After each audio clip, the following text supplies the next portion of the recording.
अब आए हो तो चैनल को सब्सक्राइब करके जरूर जाएं और साथ ही दिख रहा होगा बेल आइकन, उसे दबाकर नोटिफिकेशन पाएं।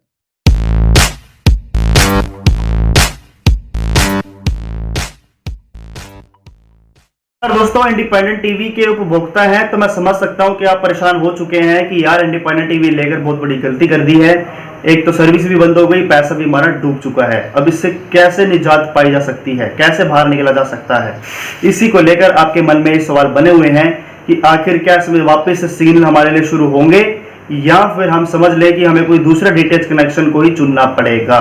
तो देखिए, यहाँ पर इंडिपेंडेंट टीवी से जब हमने संपर्क किया तो उन्होंने ये कहा कि 19 जून के आसपास हम एक बार फिर से सिग्नल को रिज्यूम करेंगे, लेकिन वो भी फाइनलाइज नहीं कह सकते क्योंकि इंडिपेंडेंट टीवी पहले भी कई तरीके देते आ रहा है कि हम जी के चैनल इस तरह से शुरू कर देंगे और कलर्स के चैनल इस तरह से शुरू कर देंगे। जब तक कि उन्होंने तो ये कहा था कि 15 जून के आसपास आपके जी के चैनल जो है या कलर्स के चैनल जो है वो शुरू हो जाएंगे, लेकिन या तो उलट ही हो गया या तो उससे पहले ही जो मेन बाकी चैनल चल रहे थे वो भी आपके लिए बंद कर दिए गए हैं। तो उन पर हम कैसे विश्वास कर सकते हैं, क्योंकि इंडिपेंडेंट टीवी ने शुरू से ही अपनी बातों पर कभी अमल ही नहीं किया है। इस बार तो वह लोगों को मैसेज भी करके कह रहा है कि हमारी एंट्रीज के साथ जो है डिस्कनेक्शन हो गया है, डील जो है सक्सेसफुली नहीं हो पाई है, तो सिग्नल जो बंद हो गए हैं। लेकिन हम कोशिश कर रहे हैं कि 19 जून तक हम आपके लिए रिज्यूम सिग्नल्स को कर दें, लेकिन वो भी फाइनलाइज नहीं होगा कि 19 जून को होगा या नहीं होगा। अगर हो जाता है तो बहुत ही अच्छी बात है, लेकिन अगर नहीं होता है तो उसके बाद क्या किया जाए।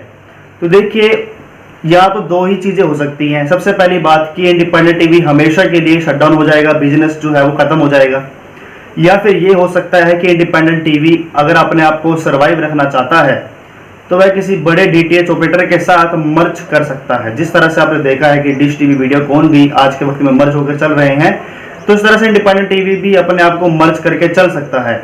लेकिन सबसे बड़ा सवाल यहाँ पर यह आता है कि वह कौन सी डीटीएच कंपनी से मर्ज करने को तैयार होगा। क्योंकि टाटा स्काई की बात करें तो टाटा स्काई का सैटेलाइट बहुत ही जमीन आसमान का फर्क है। टाटा स्काई 83 डिग्री ईस्ट पर है और जो इंडिपेंडेंट टीवी है वो 91.5 डिग्री ईस्ट पर है। दूसरी बात, टाटा स्काई कभी भी इन्वेस्टमेंट करने की नहीं सोचेगा क्योंकि इंडिपेंडेंट टीवी का जो बिजनेस है वो काफ़ी ग्रो अप नहीं है, काफ़ी खराब है।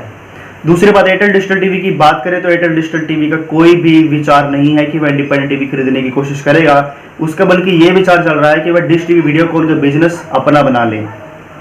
अब बचा कौन है? डिश टीवी, वीडियोकॉन तो खरीदने से रहे क्योंकि वो खुद ही बड़ी मुश्किल से सर्वाइव कर रहे हैं, दोनों एक साथ होकर भी।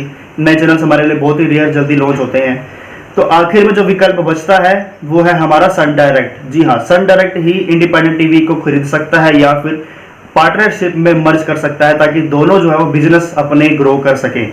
क्योंकि अगर हम सन डायरेक्ट को देखते हैं तो सन डायरेक्ट अपनी मार्केट शेयर सबसे ज्यादा साउथ इंडिया से पाता है और इंडिपेंडेंट टीवी जो है वो नॉर्थ इंडिया से काफी मार्केट शेयर खरीद सकता है, प्राप्त कर सकता है।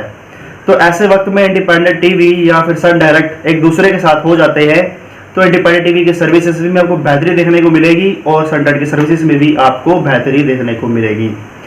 और यहाँ पर सन डायरेक्ट से गठजोड़ होने के चांसेस क्यों ज्यादा है, तो देखिए, सन डायरेक्ट के पास और इंडिपेंडेंट टीवी के पास सेम सैटेलाइट है जो कि आइट्रिक्स द्वारा दिया गया है। जी हाँ, मीसैट 91.5 डिग्री ईस्ट, दोनों के जो सैटेलाइट है वो सिमिलर है, सेम है, बस फ्रीक्वेंसीज में ही फेरबदल है। इंडिपेंडेंट टीवी की फ्रीक्वेंसीज अलग हैं चैनल्स को दिखाने के लिए और सन डायरेक्ट की फ्रीक्वेंसीज अलग हैं। तो इसी वजह से ये एक हो सकते हैं क्योंकि दोनों का सैटेलाइट एक है। अगर डिश की अलाइनमेंट भी करनी पड़ जाए तो दोनों आसानी से सिग्नल को सभी कस्टमर को दे सकते हैं।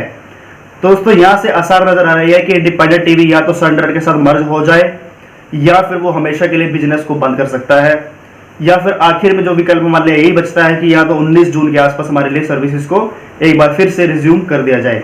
अब वही सबसे बड़ा सवाल है कि इंडिपेंडेंट टीवी के पास इतनी बड़ी रकम कहां से जल्दी आएगी। अगर उन्होंने सर्विसेज को पहले रिज्यूम कर दिया होता तो इतनी बड़ी दिक्कतों का सामना ना करना पड़ता। तो दोस्तों, अभी की जो जानकारी थी वो इसी तरह से थी। यदि मुझे और भी कोई खबर आती है तो जरूर आपके साथ मैं शेयर करूंगा। नमस्कार।